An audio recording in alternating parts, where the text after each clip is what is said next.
Hello friends, welcome back to story with Joe. आज सुनेंगे हमारी स्टोरी अंधेरों के रक्षक का पार्ट 4।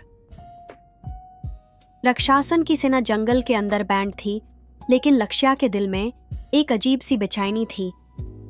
सिया के आत्मा रूप ने उस एक नई तलवार का संकेत दिया था, जो सिर्फ उस प्राचीन मंदिर के नीचे छुपी हुई शक्ति से बन सकती थी। लक्ष्या ने अपने आप से कहा, अगर मुझे रक्षासों के किंग और उनके श्राप का पूरा अंत करना है तो मुझे इस शक्ति तक पहुंचना होगा। सिया की आखिरी शक्ति से बना हुआ एक मैप लक्ष्या के हाथों में था। उस मैप पर जंगल के सबसे गहरे और अंधेरे हिस्सों का पता था, जहां से शक्ति का उद्भव होता था। लेकिन उस रात एक अजीब सी आवाज जंगल में गूंज उठी। यह आवाज रक्षासुन के किंग की आत्मा की थी, जो अब भी क्रिस्टल के अंदर बैंड थी, लेकिन जंगल की हर छुपी शक्ति को अपने पक्ष में लाने की कोशिश कर रही थी। लक्ष्या अपने तलवार और सिया के मंत्रा के साथ उस मैप के माध्यम से श्रापित गुफा तक पहुंचा। गुफा के दरवाजे पर एक प्राचीन लिखावट थी, जो कहती थी, सिर्फ वही यहां प्रवेश कर सकता है जो अपनी जान से ज्यादा अपने मिशन से प्रेम करता हो। लक्ष्या ने बिना सोच समझ के दरवाजा खोल दिया। अंदर हर जगह एक अजीब सी हवा और खतरनाक प्राचीन रक्षासुन के चित्र बने हुए थे। लेकिन गुफा के बीच में एक छोटी सी आग जल रही थी, जिसमें एक प्राचीन शस्त्र का रूप था। सिया की आत्मा लक्ष्या के अंदर प्रकट हुई और कहा, लक्ष्या, ये शस्त्र वो तलवार है जो रक्षासुन के श्राप को तोड़ सकती है, लेकिन इसका उपयोग करना आसान नहीं है। तुम्हें इस शक्ति को अपने अंदर समझना होगा। लक्ष्या ने तलवार उठाई और एक जोरदार रोशनी पूरी गुफा में छाने लगी। लेकिन तभी गुफा के अंदर रक्षासुन की आत्मा प्रकट हुई, जो किंग के आदेश पर लक्ष्या को मारने के लिए तैयार थी। गुफा के अंदर का समय जैसे रुक गया था। रक्षासुन की आत्मा लक्ष्या के ऊपर वार करने लगी। सिया के मंत्रा ने उस तलवार को शक्तिशाली बनाया, लेकिन लक्ष्या को समझ आया कि सिर्फ तलवार के उपयोग से वो जीत नहीं सकता। उसने सिया की आवाज को सुना, जो कह रही थी, तुम्हारी असली शक्ति तुम्हारे अंदर है, उस तलवार में नहीं। तलवार सिर्फ एक माध्यम है।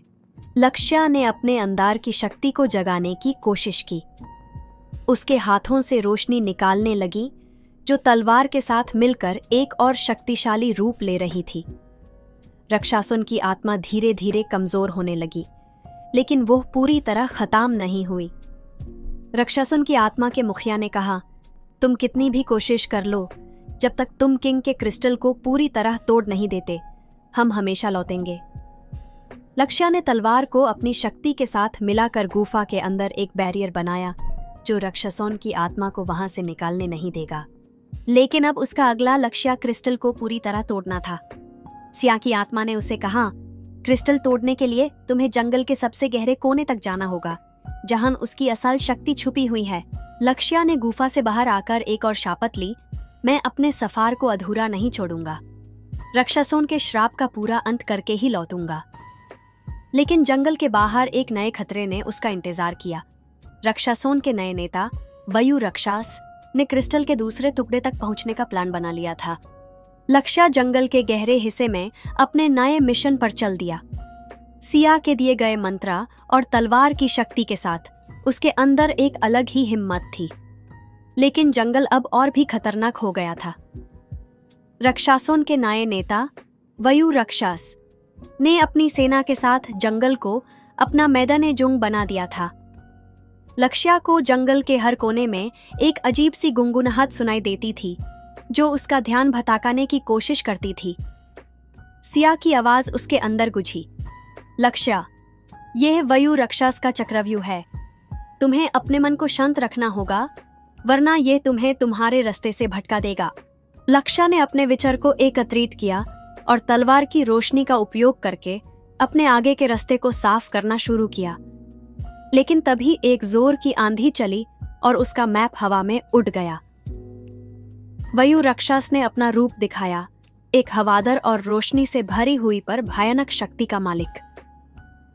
उसने अपने शब्दों से जंगल को कान पाते हुए कहा, लक्ष्या, तुमने हमारे किंग को बैंड कर दिया, लेकिन मैं तुम्हें जिंदा यहां से वापस नहीं जाने दूंगा। यह जंगल अब मेरा है और तुम यहाँ सिर्फ एक मेहमान हो। लक्ष्या ने जवाब दिया, अगर तुम्हें लगता है कि मैं जंगल को छोड़कर भाग जाऊंगा तो तुम गलत हो। मैं सिया के सपने और इस दुनिया की रक्षा के लिए यहाँ हूँ। तुम चाहे जितनी शक्ति ले आओ, मैं लड़ूंगा। वयु राक्षस ने एक जोर का झटका दिया जिसमें हवा और मिट्टी का तूफान था। लक्ष्या ने अपने आप को तलवार की शक्ति से बचाया, लेकिन उस तूफान ने उसके आसपास के हर रुख और निशान मिटा दिए। लक्ष्या जब तूफान के बीच फंस गया तब सिया की आवाज उसके अंदर प्रकट हुई, लक्ष्या, यह अंधी तुम्हारे विश्वास की परीक्षा है। तुम्हें अपने मन की शक्ति का उपयोग करके वायु राक्षस के चक्रव्यूह को तोड़ना होगा। लक्ष्या ने अपनी आंखें बैंड की और सिया के दिए मंत्रा को जोर से बोला। उस मंत्रा से एक रोशनी प्रकट हुई जो तूफान को धीरे धीरे कमजोर करने लगी। लेकिन तभी वायु राक्षस ने एक और वार किया और लक्ष्या को हवा में उठा दिया। हवा में लटकते हुए लक्ष्या को एक अजीब सी क्लैरिटी मिली। उसने अपने अंदर की शक्ति को जगाया और तलवार के साथ एक चक्रव्यूह बनाया जो वायु राक्षस के तूफान को तोड़ने लगा। उस चक्रव्यूह की शक्ति से वायु राक्षस कमजोर पड़ने लगा, लेकिन उसने कहा, तुम चाहे जितनी कोशिश कर लो, जब तक तुम क्रिस्टल के असली टुकड़े तक नहीं पहुंचते तुम हमें हरा नहीं सकते। लक्ष्या ने तलवार से एक आखिरी वार किया जो वायु राक्षस के रूप को तोड़ने के लिए काफी था, लेकिन राक्षस की आत्मा जंगल के अंधेरों में समझ चुकी थी। सिया की आवाज फिर से गुंजी, वायु राक्षस अभी गया नहीं है। तुम्हें क्रिस्टल के असली टुकड़े को ढूंढना होगा जो इस जंगल के सबसे गहरे और अंधेरे हिस्से में छुपा है। नई शक्ति का संकेत। जुंग के बाद लक्ष्या को एक छोटा सा क्रिस्टल मिला जो सिया के दिए मैप के एक और टुकड़े का संकेत था। उस क्रिस्टल ने जंगल के अंदर एक नए रास्ते को जगाया जो जंगल के सबसे प्राचीन मंदिर तक जाता था। सिया ने कहा, लक्ष्या, यह क्रिस्टल तुम्हारी अगले मिशन की चाबी है, लेकिन तुम्हें वहां तक पहुंचने के लिए अपने अंदर और शक्ति जगानी होगी। लक्ष्या ने अपने विश्वास और सिया की गाइडेंस के साथ नए रास्ते की और कदम बढ़ाए, लेकिन जंगल के अंधेरे में अब भी कुछ और बड़ी शक्तियां उसका इंतजार कर रही थी। To be continued. अगले पार्ट में लक्ष्या का सामना जंगल के सबसे गहरे हिस्से में छुपी एक प्राचीन शक्ति से होगा। क्या वो क्रिस्टल के असली टुकड़े तक पहुंच पाएगा? सिया का मंत्रा उसे और कैसे गाइड करेगा? राक्षसों का असली किंग अपनी शक्ति को वापस लेने के लिए क्या प्लान बनाएगा?